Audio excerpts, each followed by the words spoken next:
6.7 km मतलब 6.7 kilometre लंबी है पाइपलाइन ये है।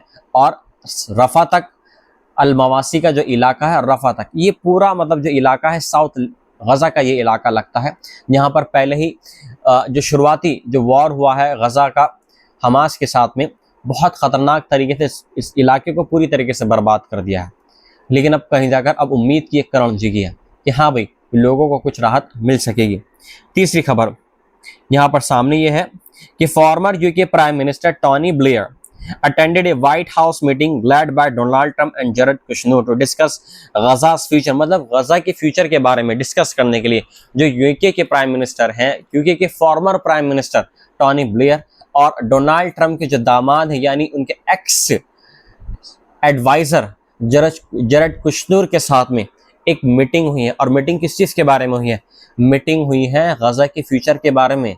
जी हाँ, वो क्या होगा फ्यूचर बताता हूं आपको। स्पार्किंग कंट्रोवर्सी एज नो फिलिस्तीनियंस और अरब स्टेट्स वर इनवाइटेड, मतलब इस मीटिंग में ना तो किसी फिलिस्तीनियन जो अथॉरिटी के लीडर है, ना ही कोई जब अरब लीडर है, सऊदी, कुवैत, कतर, बहरीन या मिस्र, इनके मतलब ये है कि जो लीडर्स हैं उनको बुलाया गया है इस मीटिंग में।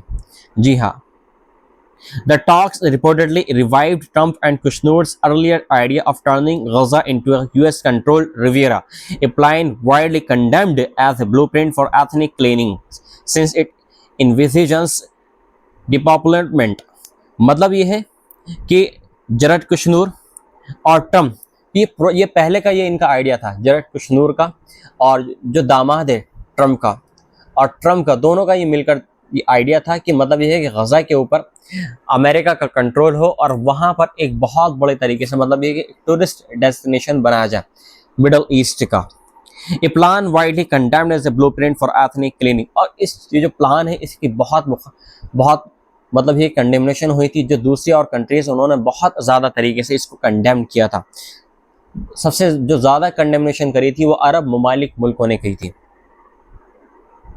Blair's involvement drew security because staff from his institute had previously been linked to similar proposals। मतलब यूके की जो फॉर्मर प्राइम मिनिस्टर उनको इसलिए बुलाया गया था इस मीटिंग के अंदर कि जब वो सरकार में थे, जब वो प्रधानमंत्री थे यूके के, तो